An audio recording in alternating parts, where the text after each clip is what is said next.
What's going on, everybody? It's your boy Philly the Fourth. I'm here with you for a late post-game show. I apologize for my lateness. Had some stuff going on today that prevented me from going live right after the game, but better late than never. Besides, I think we all needed time to cool down after that dreadful performance. But first and foremost, as always,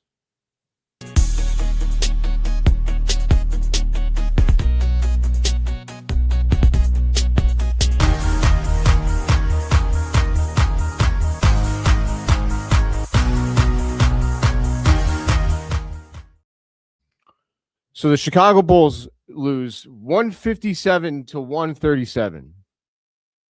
And no, we did not go to overtime. Somehow the Chicago Bulls went and got their ass whipped by 20 points despite scoring 137 points. I know that seems hard to believe, and that's because it truly, truly is. But with that being said, because this game happened a couple hours ago, how I'm going to do this post game is a little bit different than how I normally do this post game. What I'm going to do is I'm going to go through. I'm going to pull up a video of the highlights. Basically, it's an 18-minute video. I already scouted it out. An 18-minute video of the best parts from this game. I'm going to go through what I did, or I'm going to watch that video. I'm going to give commentary on what I see because I didn't get to see the entire game live. I was on a different stream for the first half. So I'm going to get a whole experience of the game with this. Then I'm going to go through like a normal post game do and go through the box score one by one and evaluate each player's performance. All right. That way I can give you guys a post game show that's actually worthwhile.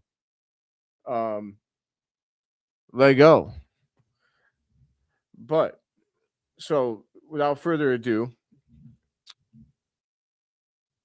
let me pull up this highlight reel. All right, here we go. On the thumbnail are Joel Embiid and Josh Giddey. I know Josh Giddey was awfully close to a triple-double.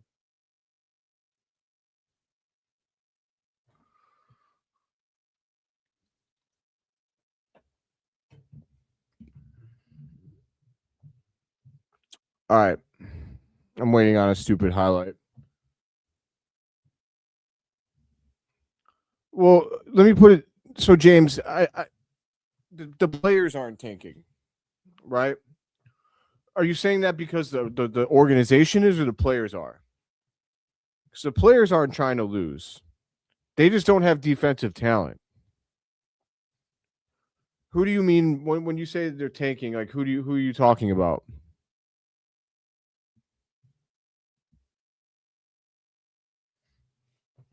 What's going on with my frame rate? All right. Starting this video. Here we go.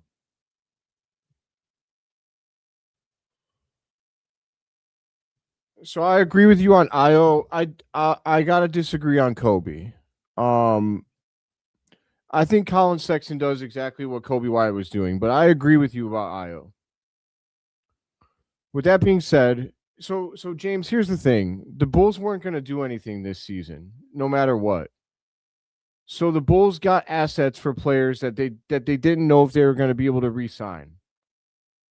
They weren't exactly wrong for doing so, but the problem is that the product for the rest of the season isn't very good.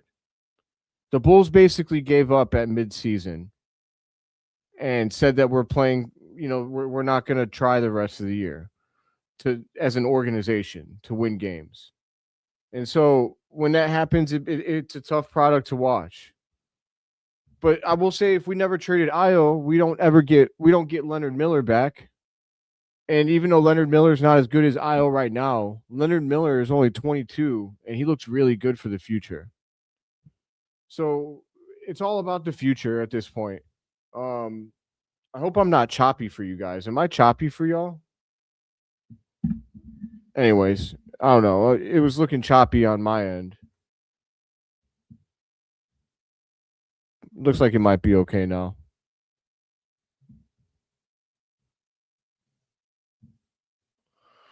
All right. I got tip off here. Why am I? What's going on with my frame rate? All right, here we go. Let me turn down the quality. Maybe that'll help. All right. So Grimes gives up to Embiid. Embiid for 3. I got 2-0 Sixers. They get off to a hot start. Okay, 5 up, 5-0 to the Sixers. Trey Jones takes it for an and one. Okay. Josh Giddey drives, shot put, bang. Okay, tie game, 5-5. It's not egregious yet.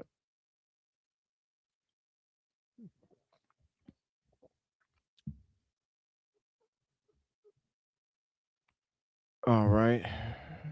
Embiid scores for the Sixers, 7-5. Bulls come back the other way. Trey Jones to Josh Giddey on the cut. Nice.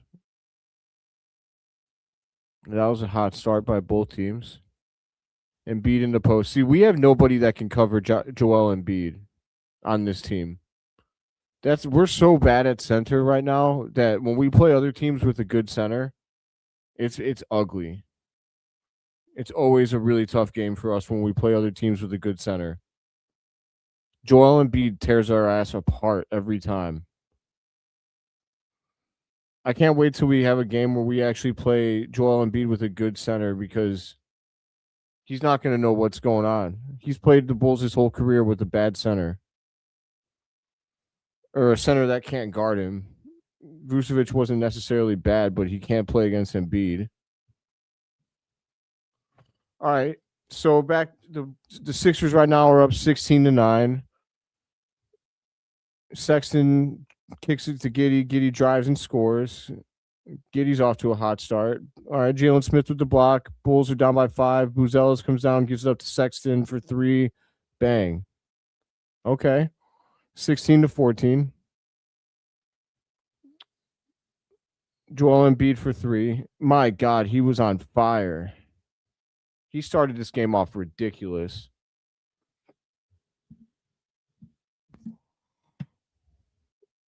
Who was that, Maxey? No, that was Edgecombe. He looks nice. Sexton, nice drive. And 1. Sexton is nice, guys. Like, I know that Kobe fans don't want to hear this, but Sexton does everything that Kobe did. Sexton has been a viable replacement for Kobe. The problem is that we didn't get anybody that could replace Ayo Dosunmu. Leonard Miller's been all right, but Ayo was irreplaceable, to be honest. His level of two-way brilliance is very hard to find. Trey Jones with the take. It's 21-28 right now. Sixers up by 7. That VJ Edgecombe. Oh my God, they were living right. That was a front iron roll off the 3. That's crazy. For those who don't know that popped in here, I'm going through a highlight film. It's 18 minutes long, so that I can be fresh when I go through each player's performance on the stat line. Isaac Okoro was back tonight, huh? To the excitement of one person in Bulls Nation. All right. And the Bulls are just the Bulls are not a good match for the Sixers, man.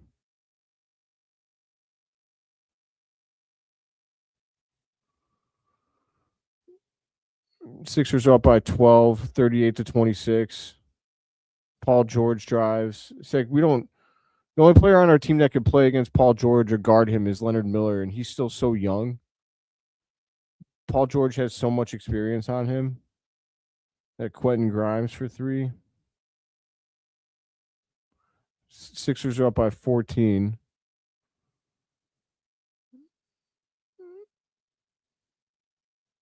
Easy putback. Another offensive rebound. Sixers up 16. Giddey drives. Where's the foul? That's the other thing is the Bulls don't get a lot of respect from the referees. Like, they have a hard time getting calls, man. They really do. But on the other end, we get called for everything.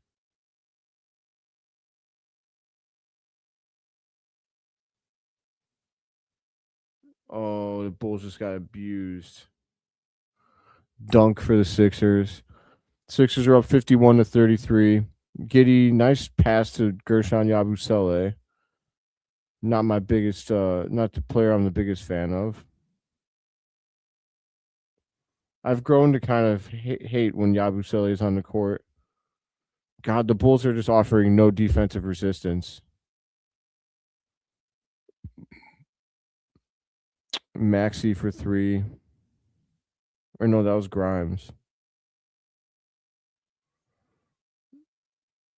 Oh my God, that's so easy for them. Bulls are down 39-62.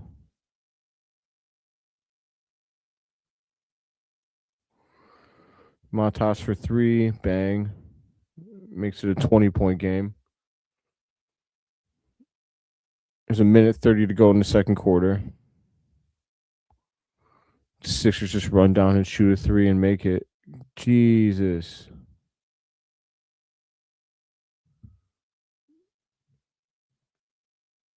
What's up, Neil? So just so you know, what I'm doing is I'm going through a highlight film just to be fresh, and I'm going to go through the players one by one if you want to stick with me. Everyone, if you're here on YouTube, please leave a like on the video. It's super duper helpful. All right, we got Matas for 3. Bangs it. Because yeah, Neil, I didn't get to watch in real time for a few reasons. So I got to watch the end of the game, like the most of the second half. So I'm watching the highlights right now so I can get a full picture before I grade the players' performances. Giddy for 3. Right now it's 50-68. Bulls are down by 18, about to go into halftime. Another easy 3 for the Sixers right before halftime. That's crazy, bro. The Sixers got so many threes before halftime just on principle. Oh, nice tip by Okoro. 52-71. Bulls are down by 19 going into halftime. This is where we're about to get killed. I know the third quarter's rough. Giddy to Okoro for 3.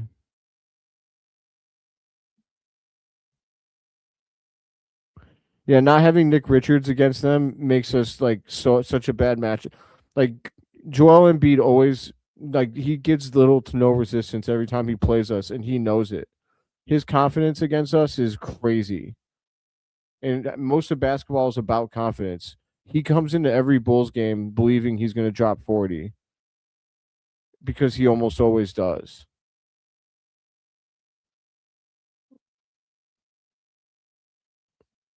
Trey Jones out.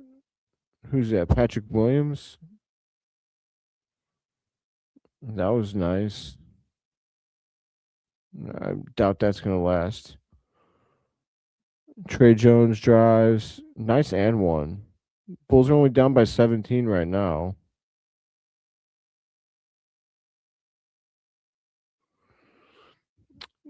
Embiid kicks out for a 3.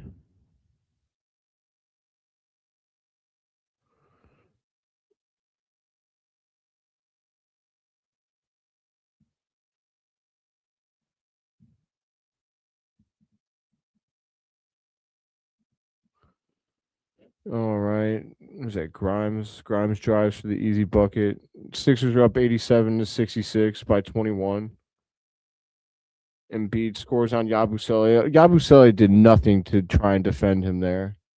My lord. Yeah, the Sixers are definitely out here exaggerating everything.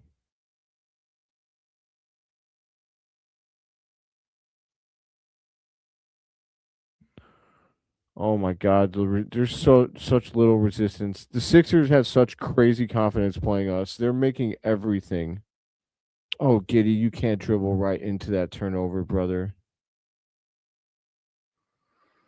You can't. You just can't. Bulls are down 69, nice, to 94.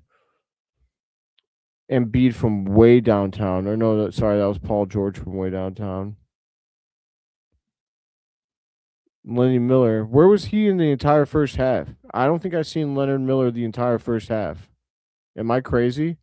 Did he just not play in the first half? Because that's fucking insane. Oh, sorry. Excuse my language.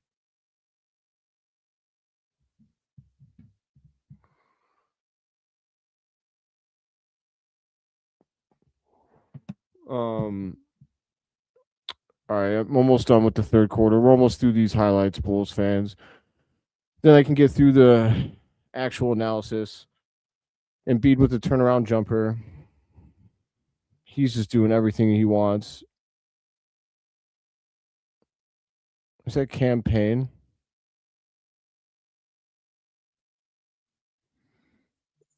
Easy dunk for the Sixers. 110 to 76. This is gross. Dillingham drives, scores. Dillingham, they let you have that one. I hope you know that.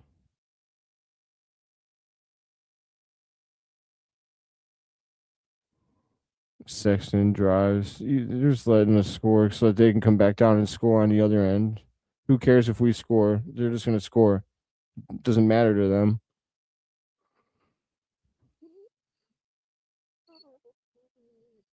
Oh my god. Gross. 115 to 81, 110 to go in the third. Embiid with a little easy pull-up jumper. We made nothing hard on him. Like at some point you got to like stick an elbow in his side or something, dude. You got to do something. Like get mad. It always pisses me off when I'm madder than the team that's playing. Like I would get teed up so much in the NBA, it'd be crazy. They'd be finding the shit out of me. Everyone would probably hate me. I'd be like Draymond Green. Maybe not like just like him, but oh my god, such little resistance on that drive. Are you kidding me? Edwards just basically walked in and dunked. That's nuts. Embiid had 35 going into the fourth quarter. That's so gross.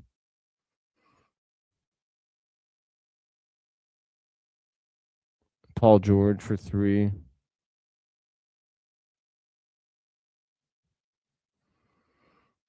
Paul George just walks down and hits a jumper. You gotta be kidding me, man.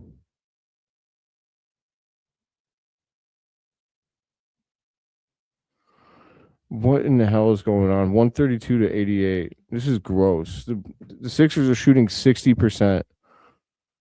It's nuts. This isn't normal to be this bad defensively.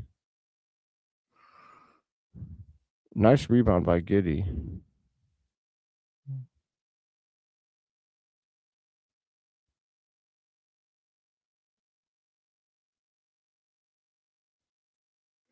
$135 to 92. Oh my god. Paul George just pieced us up. Oh my god. Lenny Miller with the easy dunk. Lenny Miller with another easy dunk. Dude, he's the man. I love this kid. 138 to 104. There's only 6 minutes to go. We're almost done with this travesty. All right. Giddy. Nice alley oop to Matas. That was beautiful.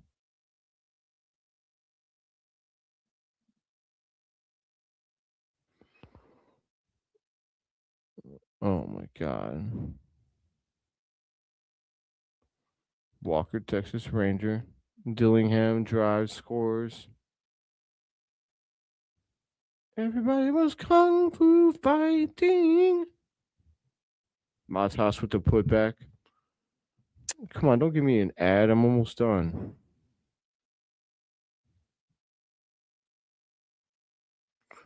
Oh, we had to see some Dalen Terry sightings. That's crazy. I'm sure he thought that was so funny.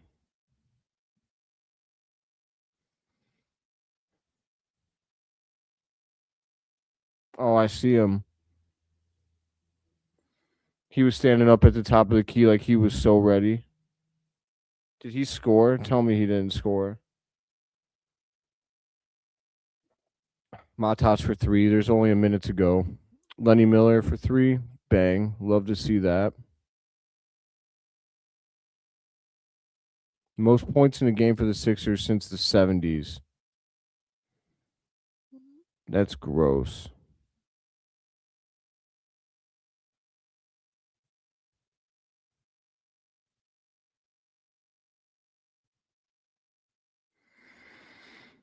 All right. Well, now that I've had to endure that, let me give you my thoughts. Let me bring up the ESPN stat sheet. Oh, that was gross, guys. That was really gross.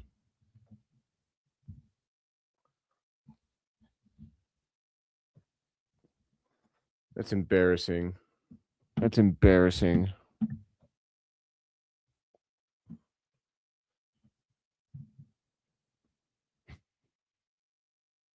So what's sad is like we upgraded at forward because we got Lenny Miller. We almost came out even at guard. If Simons doesn't get hurt, you could maybe argue that Simons and Sexton are a little bit more effective, at least offensively, than Io and Kobe. But with Simons hurt, Sexton can only really match Kobe, but then you're not getting anything from a guy like Io.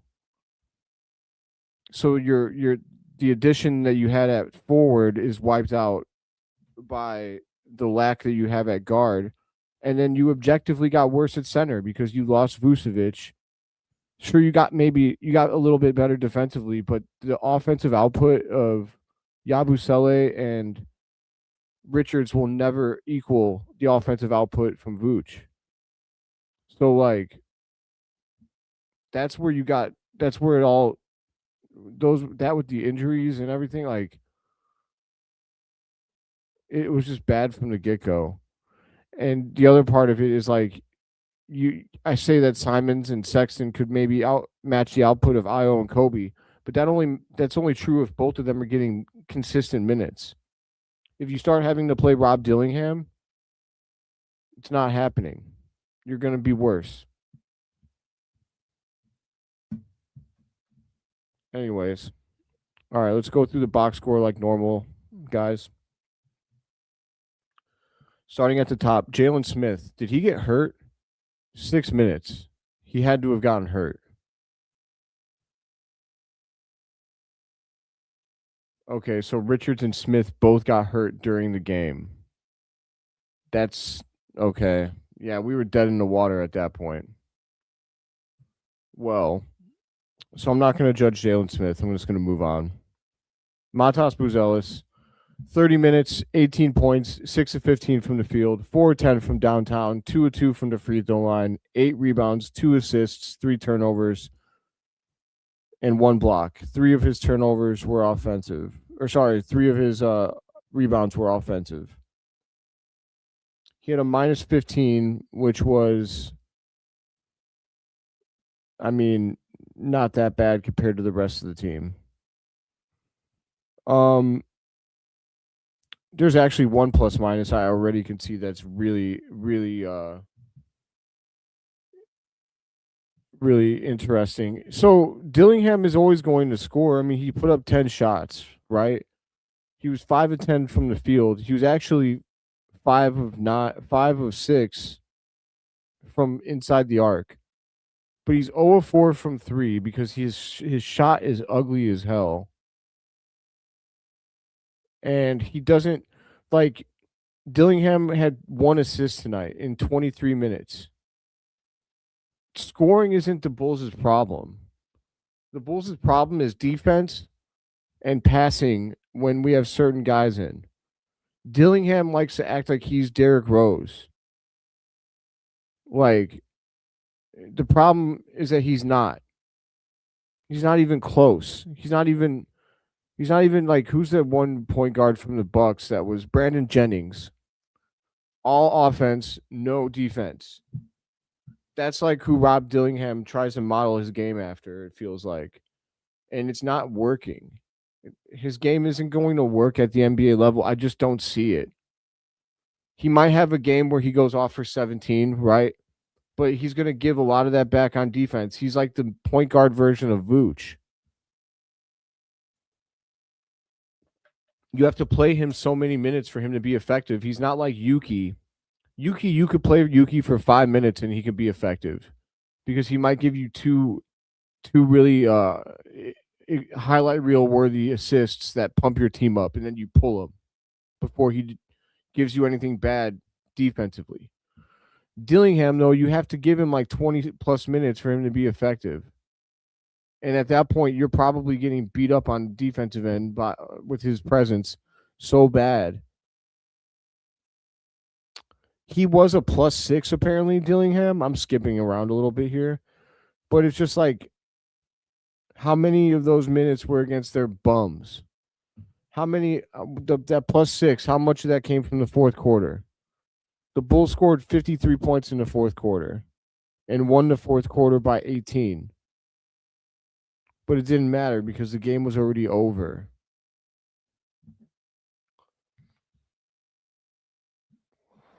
Going back to Buzelis, I mean, he had 18 points on 6 of 15 from the field. Buzelis was always going to be at a disadvantage in this game. They have Paul George, who's actually a good defender. And so they put Paul George on Matas Buzelis more than likely. And then you're in a tough spot if you're the Bulls. Matas is getting taken up by their best defender. You're expecting him to hopefully go toe-to-toe with George and win, which is a really tough thing to ask. I know that George hasn't been the Paul George of the Clippers or the Pacers while he's been on the Sixers, but he's still Paul George. He could still rewind the clock, as he's shown tonight with his 28-point performance. And that's when a guy like Matas just needs more help. He's playing at a disadvantage as a 21-year-old. All right. Take it easy, Neil. I'm going to be done here soon, so I'll be joining you. But Nick Richards, he got hurt. In 9 minutes, he had 2 points and 5 rebounds. It looks like he might have been on to a good rebounding game, but we'll never know. Trey Jones, 28 minutes, 15 points, 4 of 9 from the field, 0 of 2 from the 3-point, 7 of 8 from the free throw, 4 rebounds, 7 assists, 1 turnover, a -8 on the court. Trey Jones continues to do what he can. Shooting guard is not his preferred position. Like, we're playing him there out of necessity. It's a shame because I would like to see what his numbers would be if he got to play backup point guard like he was meant to for most of the season. But because of the way the Bulls are constructed and because of their injuries, he's being forced into the lineup at the 2. And they're making the best out of it because he's still playing like a 1, but just at the 2. So they're really running a double point guard starting lineup. And it is what it is. I mean, you could argue that Giddey's playing the 2. But like, Giddey is never playing like a 2. He's always playing like a 1. He always wants to play make for others, and his stat line reflects it. Tonight he was exceptional. In 33 minutes, he had 23 points. He was 8 of 13 from the field, 3 of 6 from downtown, 4 of 4 from the free throw line, 9 rebounds, 12 assists, 4 turnovers. But with how much he handles the ball, it's really not as bad as you might think.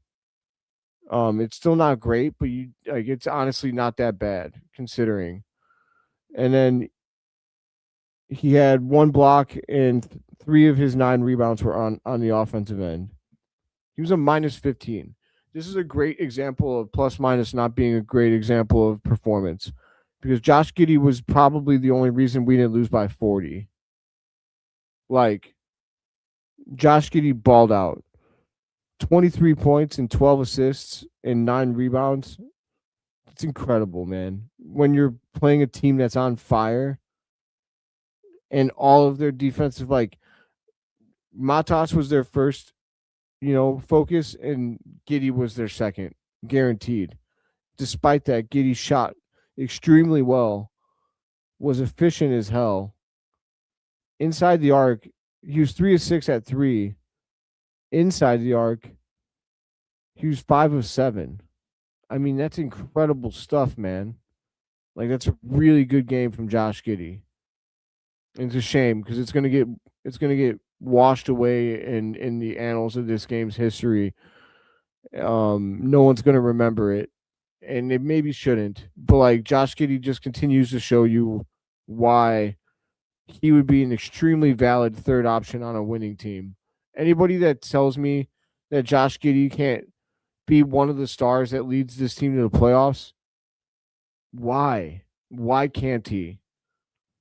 He continues to show that he's a baller. And people I'm waiting. I can't believe that nobody's said March basketball in this comment section yet. Like, thank you, by the way, for no one saying that yet. The Sixers were clearly trying tonight. The March basketball narrative is really lazy. It's really lazy. Just because some things happen in March, it'd be one thing if the Bulls were playing like, I don't know, the Pelicans, right? Or the Jazz or the Wizards. But they're not. They're playing the Sixers, who are very, very much fighting for playoff positioning. And they played like it tonight. The Sixers scoring 157 doesn't happen just because they're not trying, right? It's the opposite. They're trying really hard. And, obviously the Bulls don't have defense. So when you try really hard against the Bulls and you have talent, you're going to score a lot of points. Off the bench for the Bulls, we have Gershon Yabusele, who in 22 minutes had 11 points, 3 of 8 from the field, 2 of 5 from 3, 3 of 3 from the free throw, 4 rebounds, and that's it. I'll say this again for Yabusele. His rebounding is so inconsistent, man. Like, you played 22 minutes and you only had 4 rebounds? How? You're a center. That's crazy to me. I don't know. Call me nuts. But when you just got, Trey Jones rebounded as many balls as you, and sure, Trey Jones played 6 more minutes, but Trey Jones is also, 6'2" or something. Like, that should never happen.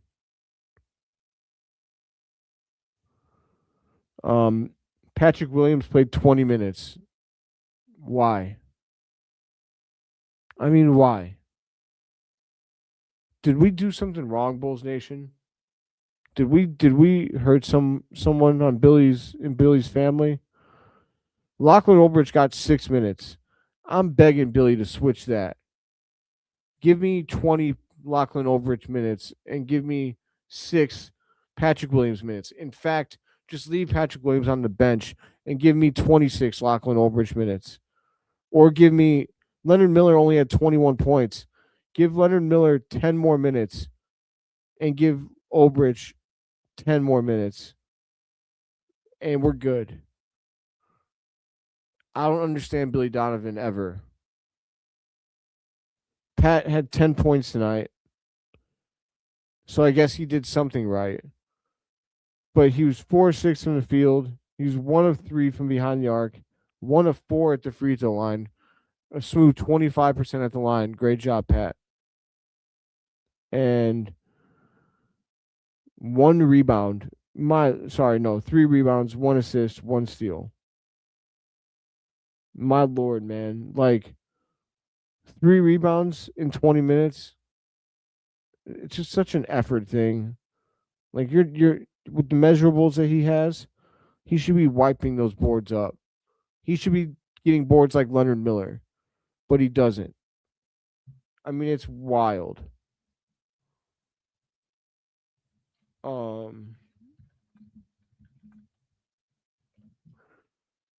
Yeah, Pat has a 7-foot wingspan, but you never know it. Isaac Okoro, 23 minutes. I guess if we have to. He had 13 points, 5 of 10 from the field, 3 of 6 from 3, 2 assists, 2 rebounds, 1 assist, and 1 steal. I guess I have nothing really else to say about Isaac Okoro. He's not in my future plans if I'm the Bulls.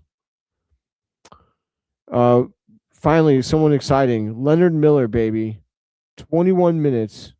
This man had 15 points. 15 points for Lenny Miller. 6 of 12 from the field. 1 of 5 from 3. Got to clean up that 3-point percentage, but I'm not mad about it. I'm just glad he's being aggressive. 2 of 2 from the free throw line. 7 rebounds. 2 assists. And 1 turnover. He was a +5. Now, he probably had the same thing as Rob Dillingham, where the reason he's a +5 is he played a lot of fourth quarter minutes, and we won the fourth quarter by 18. But with that being said, like, that tells me 2 things. 1, why is Billy waiting until it's garbage time to play Leonard Miller? Why is Patrick Williams playing earlier in the game, but Leonard Miller is playing when it's garbage time? That should be flipped. If Billy could tell me with a straight face that Patrick Williams is better than Leonard Miller, then he's lost the game. He's completely lost what vision he ever had for a good NBA player. There's no way anybody could watch Lenny Miller and then watch Patrick Williams and tell me that they are in the same stratosphere in terms of skill level. Leonard Miller is so much better, it's not even crazy, or it's not even funny. It's actually insane. I can't believe, like, I'm bamboozled. Patrick Williams has a -14 because he actually played throughout the game when we were getting beaten up. But Leonard Miller has a +5 because he was stuck into the fourth quarter and he just went out and produced. I wish I could know what Leonard Miller had. Oh, here we go. Leonard Miller only in the fourth quarter.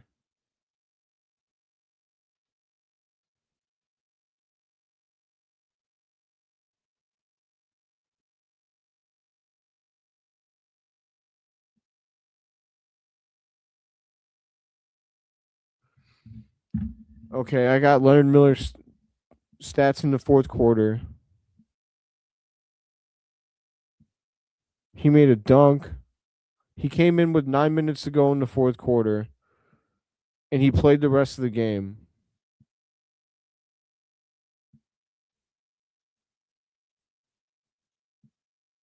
So 9 of his, what do you have? 21 minutes? 9 of his 21 minutes were in the fourth quarter when this game was all but over. Leonard Miller scored with Trey Jones assisting, scored with Josh Giddey assisting, scored with Trey Jones assisting. He had 6 points in a minute. This is crazy to actually see this.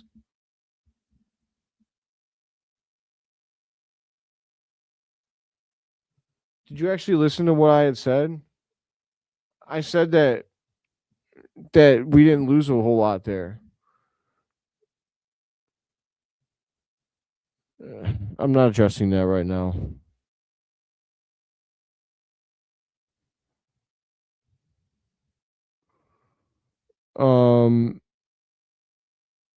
Leonard Miller. All right, so in the fourth quarter, he goes 3 of 3.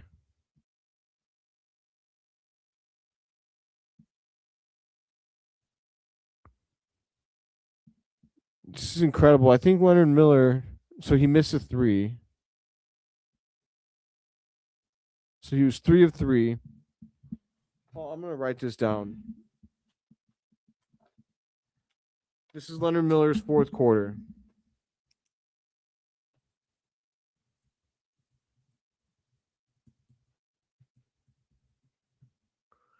So he comes in for Sexton, right? He immediately goes 3 of 3 for 6 points.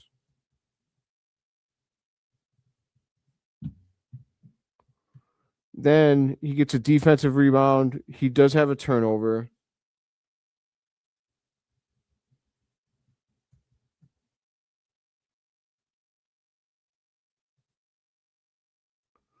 Then he gets a defensive rebound.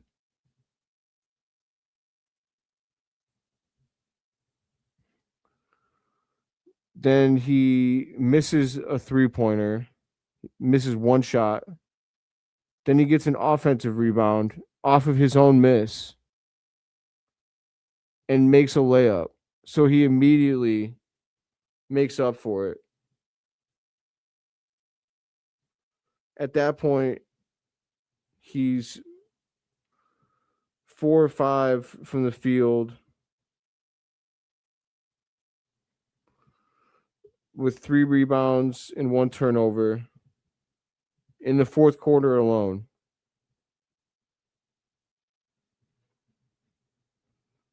He gets 2 more rebounds, so now he's got 5 rebounds. This is just in a 9-minute span in the fourth.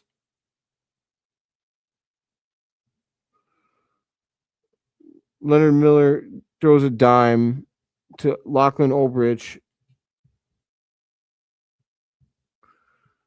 and then he makes a 3-pointer. So at that point, he's 5 of 6 for 11 points.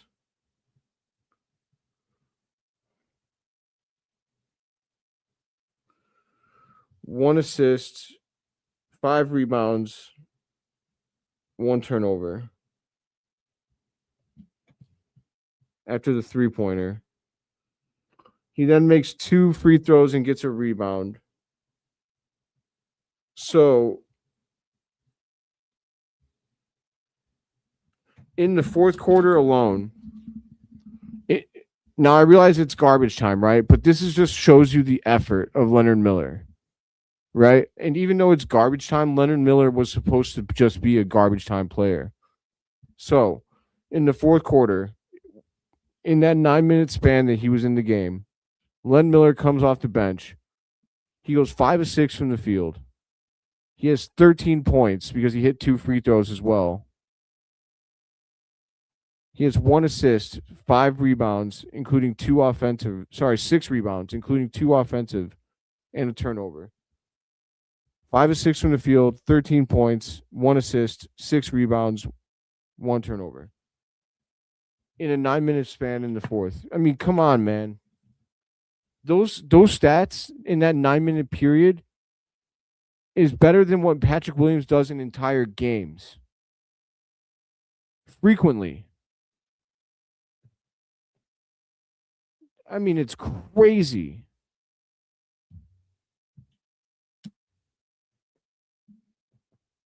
Leonard Miller is a dog, dude. Yes. 100%, man. Like, this kid is showing that he should be a part of the rebuild. His 7'2" wingspan continues to show its ass over and over and over. No, Pat should never see the court.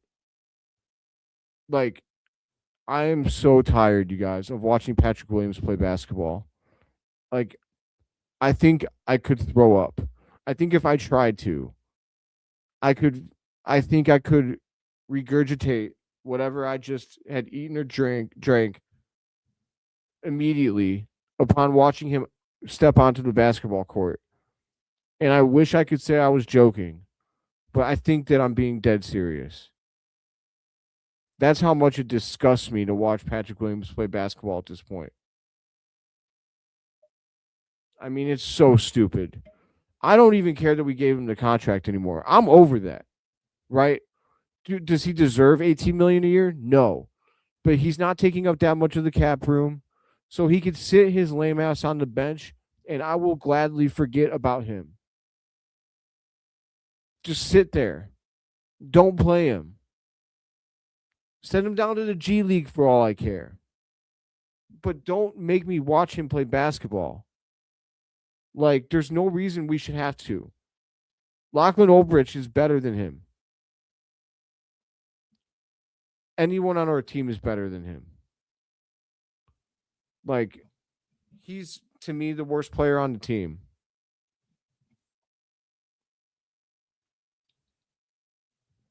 I just don't think they're going to do it. I wish they would. I really, really, really, really, really, really, really, really, really, really, really wish they would. Just don't see it happening because Reinsdorf doesn't pay players not to play for him.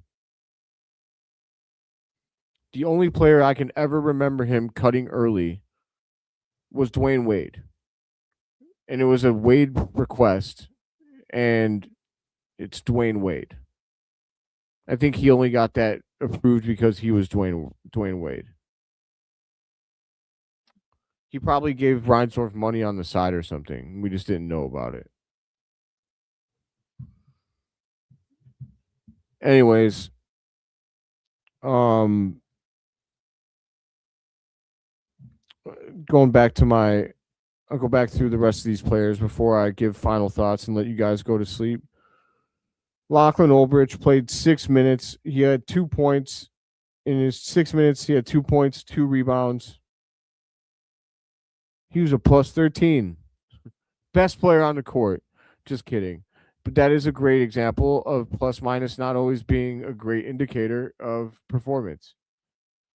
A lot of people would go to the reason I always go and say that, by the way, why I keep bringing that up is because people use plus minus like a sword sometimes. Like, oh yeah, well look it, he had a plus this, he had a minus that. Like, hold on, killer. That is not like that only tells you about the team's performance while you were on the court. It could very well be the case that you were just the lucky guy on the court with 4 other guys that were playing well, and you maybe just didn't get in their way. And that's the best thing that we could say to you. Yes, but you would be surprised about how many people take that stat very seriously.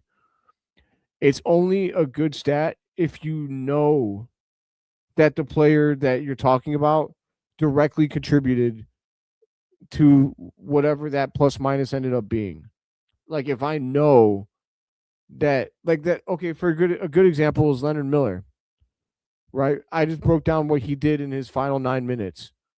And yeah, so he ended up with a plus 5. I think that stat actually does speak to his performance because in his 9 minutes in the fourth quarter, he went, he was 5 of 6 from the field, 2 of 2 from the free throw line, 1 of 2 from 3.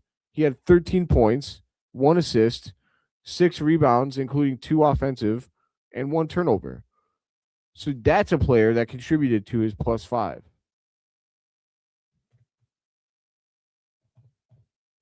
But yeah, other people, some people, like you said, it could be very, very misleading.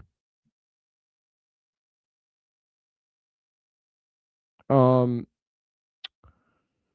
else do we have here? Colin Sexton, 19 minutes. I'm surprised he only played 19 minutes. Again, like, why? Look, I know that there's a lot of people that hate that Colin Sexton gets minutes on this team. But look, we can divvy up Patrick Williams' minutes and give them out to other people, including Colin Sexton. Like, here's my thing about Sexton, guys, and why I don't mind that he's getting minutes. I think that there's a reality in which Colin Sexton is brought back next season. Here's my reasoning. There's a good chance that we are going to need a stopgap starter at the 2 guard. I don't want to keep seeing Trey Jones being thrown out there at the 2. Right? Like, Trey Jones is firmly a backup point guard. That's what he should be. I think if you could get him on a team-friendly deal, and that's why I think it's possible, because I don't think that other teams are going to be falling over themselves to give Colin Sexton a deal. And if you could get him at a team-friendly deal, then why not bring him back on a short-term offer? Exactly. Hey, are you Midnight from Twitter? You my boy Midnight from Twitter? Midnight Walker?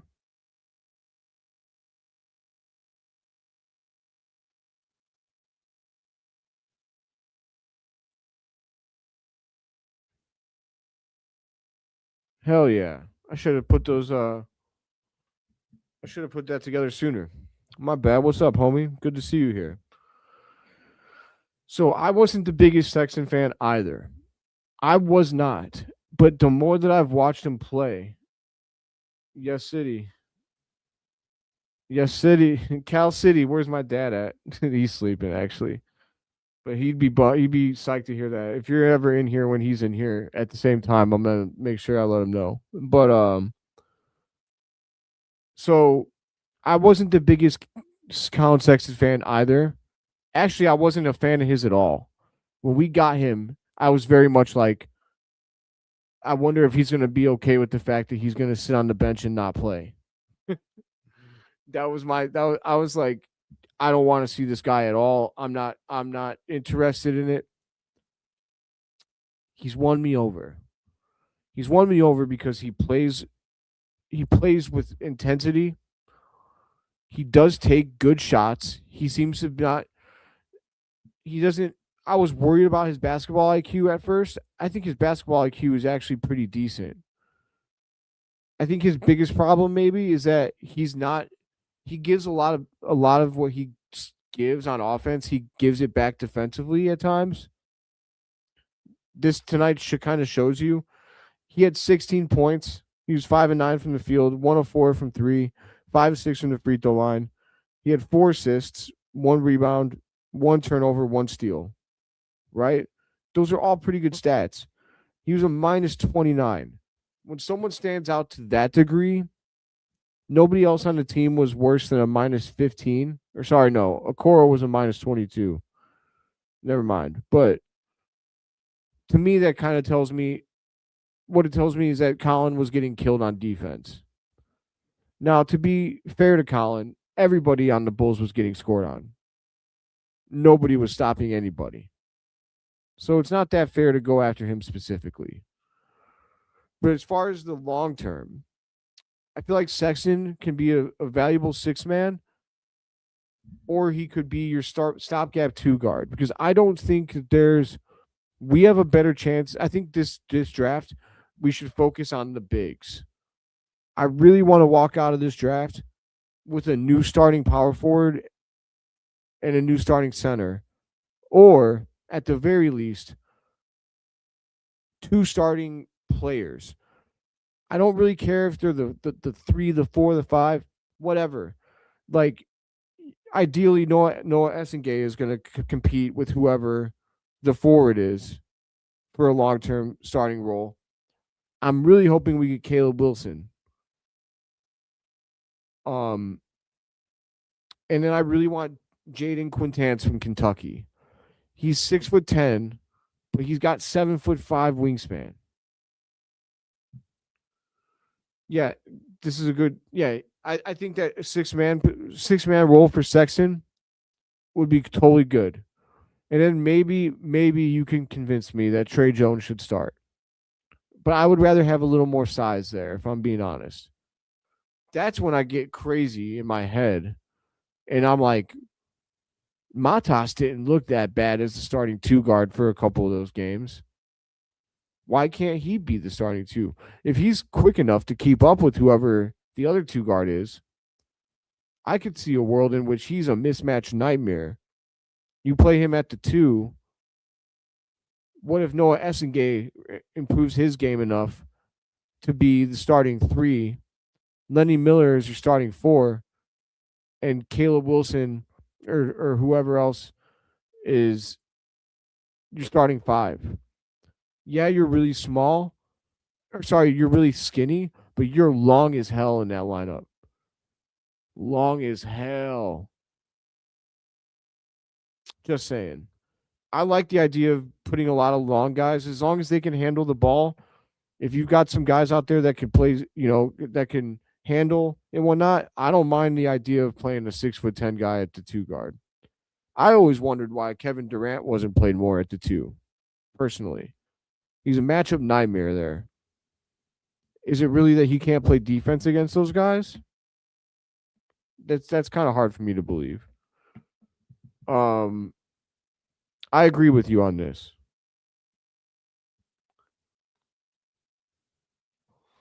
All I know is that when Matas got played at the 2 earlier this year for a couple of games, he actually played pretty well there. He got off the hot starts, and it didn't look that bad. I know it's not traditional, but I think that that's kind of a good thing. I like throwing lineups at other teams that they're not prepared for. Like, oh shit, they just put out a lineup where their shortest guy is 6'8". What do we do now? Right? Like, I what's the worst that could happen? It doesn't go so hot. You go back to a traditional lineup real quick. Experiment failed. But I'm not convinced that Noah Essengay might even be able to be our small ball center at some point. I know that he played small ball center overseas. He's not done growing, man. Or he might not be done growing. He's only 19. Some young men don't stop growing until they're 21. If he can turn into a 7-footer with the guard skills that he's got, Noah Essengay can still be a really, really good prospect for this team. I know a lot of people have already given up on him. That's what I'm saying, man. That's what I'm saying. And like I go over it in my head, like why wouldn't it work? And the number one reason it wouldn't work is if the other 2 guard, like if they have an elite guy there like Shy, who's going to get Matas in foul trouble because he uses his quickness to his, to his benefit too skillfully, and Matas can't stop himself from fouling him. Okay, then you don't do it against a guy like that.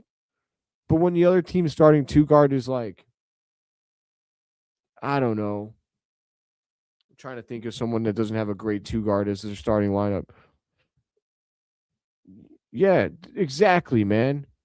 Throw some shit at the wall and see what sticks. Run some small ball center next year with Essengay at the center. See what happens. Like I said, what's the worst that could happen? It's a real shame that Essengay got hurt this year, because the back half of this season would have been perfect for his development, man. Like, it really bums me out that he got hurt.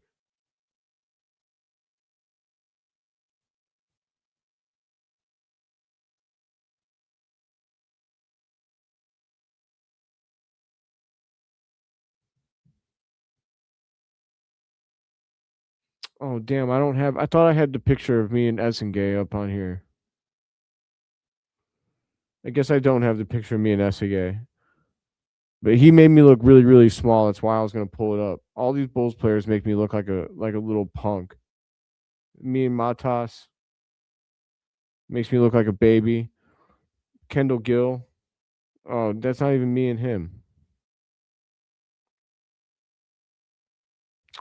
Anyway, I was gonna pull up the picture of me and Essengay, but like he was big, man. A lot bigger than I thought he was gonna be.